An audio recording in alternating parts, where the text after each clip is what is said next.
Dikenal sebagai para pengembara laut, suku Bajo tidak hanya tangguh menghadapi terjangan ombak, namun memiliki kemampuan menyelam tanpa bantuan peralatan modern.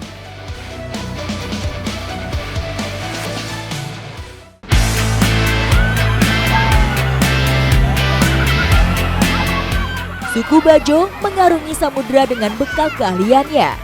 Kemampuan mereka bahkan sudah teruji semenjak anak-anak.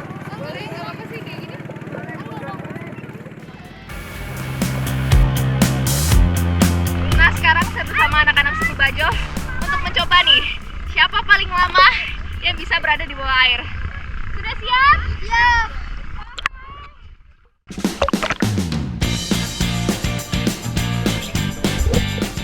Anak-anak yang berenang di laut adalah pemandangan sehari-hari di Kampung Jayabakti.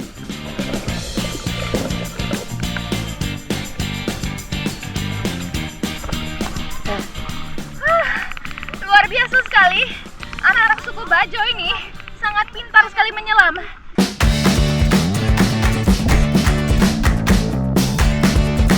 Di dalam diri anak-anak ini sudah tidak ada lagi rasa takut terhadap laut dan kedalamannya.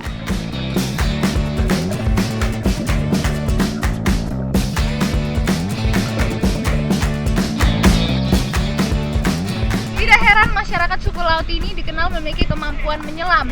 Bahkan sejak kecil mereka sudah terbiasa hidup di laut. Dan proses lahirannya pun mereka melibatkan lautan.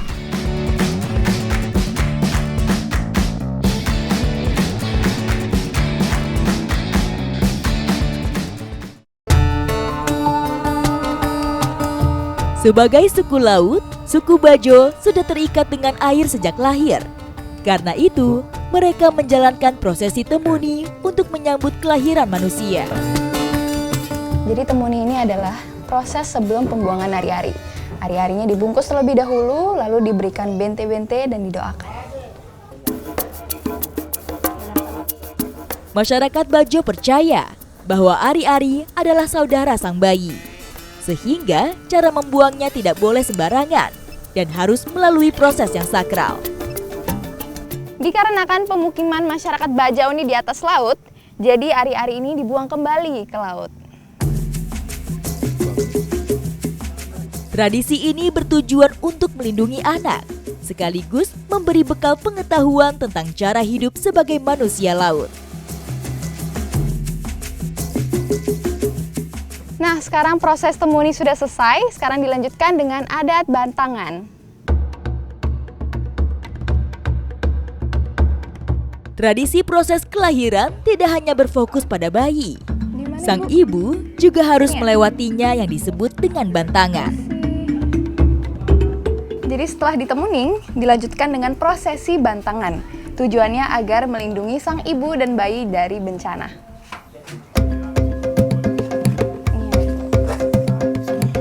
Prosesi kelahiran bayi suku Bajo sebagian masih mengandalkan dukun beranak yang biasa mendampingi ibu hamil dari awal hingga selesai persalinan. Jadi bahan-bahan yang digunakan itu terdapat kunyit, beras, dan air kelapa. Dan ini memang sudah dilakukan oleh masyarakat Bajo dari zaman dahulu. Dan caranya itu dibalurkan ke seluruh badan dan dibacakan doa-doa. Bedak kunyit ini menandakan bahwa sang ibu sudah melakukan prosesi bantangan. Jadi proses bantangan ini dilakukan 3 hari setelah bayinya dilahirkan. Lalu Kak Fitri itu diurut agar air asinya lebih lancar dan otot-ototnya tidak lelah.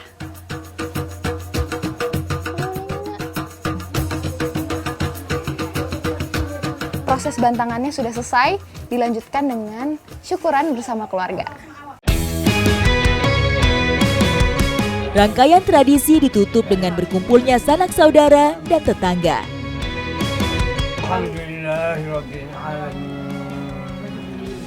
Jadi syukuran bantangan ini dilakukan dengan sederhana, menikmati hidangan bersama anggota keluarga, memperingati hadirnya adik kecil ini. Agar tidak memberatkan pihak keluarga, syukuran dilakukan sesuai dengan kemampuan masing-masing. Di Kampung Jayabakti ini, saya bisa menjadi lebih dekat dengan masyarakat suku Bajo dan dapat mendalami budaya adat yang masih terjaga hingga sekarang.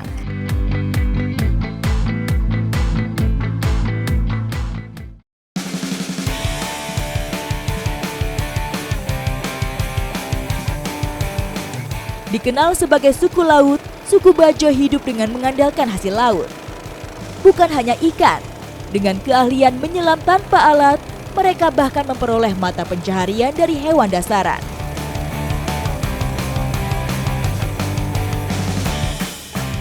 Tripang jadi salah satu hasil laut andalan masyarakat suku Bajo di desa Samajatem.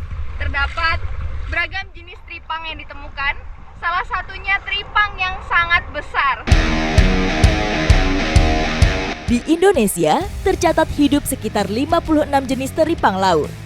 Rata-rata semuanya memiliki nilai jual. Potensi inilah yang dimanfaatkan oleh sebagian suku Bajo.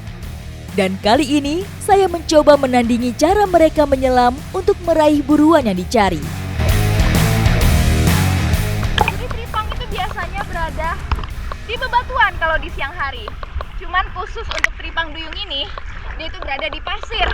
Jadi sangat mudah untuk ditemukan. Timun laut ini biasa hidup di substrat berpasir dan terumbu karang.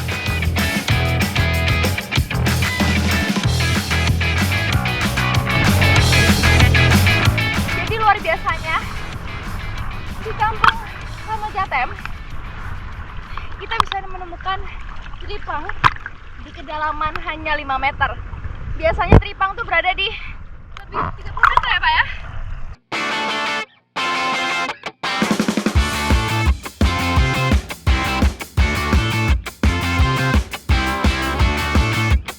Rendahnya temperatur dan minimnya oksigen membuat teripang ini tumbuh pesat.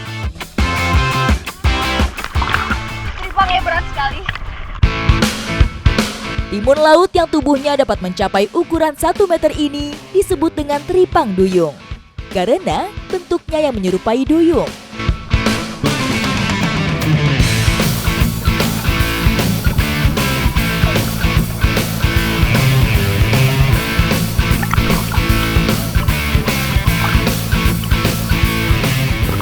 Saya kaget banget dengan keahlian masyarakat suku Bajo.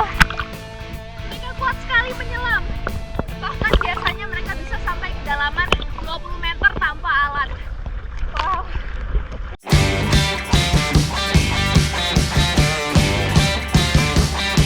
Keahlian menyelam suku Bajo sudah bukan rahasia lagi. Dikenal sebagai suku laut, suku ini seolah dilahirkan untuk menguasai perairan.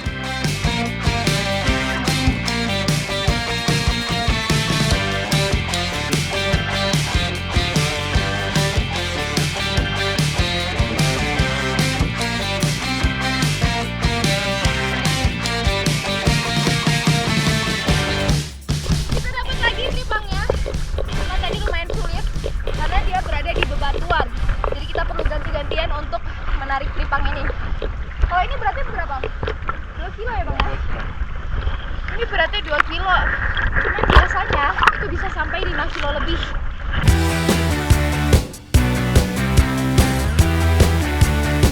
Hasil tangkapan tidak langsung mereka jual. Untuk meningkatkan nilai ekonominya, nelayan Bajo biasa mengolahnya terlebih dahulu.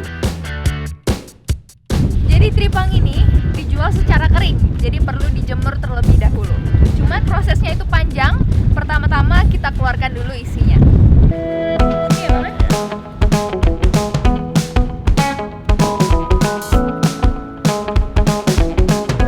Wah, jadi ini ukurannya besar karena banyak isi airnya. Sebelum dikeringkan, isi perut teripang harus dibersihkan supaya tidak busuk.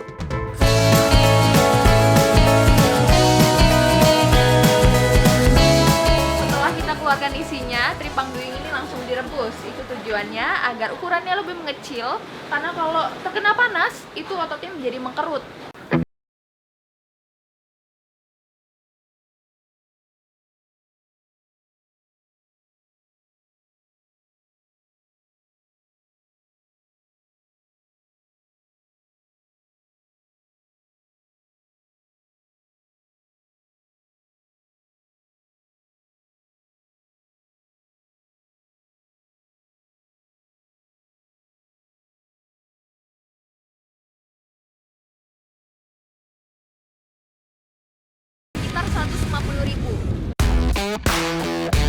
Sambil menunggu garam meresap, kami mengangkat timun laut yang sudah kering. Di sini ada 5 jenis tripang yang berbeda, dan ini yang paling mahal nih, tripang gama. Kalau dijual sekilonya bisa 1.500.000. Alasannya karena teksturnya yang lebih kenyal dibandingkan yang lain. Dari perairan Sulawesi, biasanya teripang-teripang ini akan dijual ke kawasan Asia Timur untuk dijadikan hidangan. Keahlian menyelam masyarakat suku Bajo dapat memberikan hasil yang memuaskan. Dari tripang ini, manfaatnya dapat dirasakan sampai pasar mancanegara. Ikuti jejak saya, jejak petualang.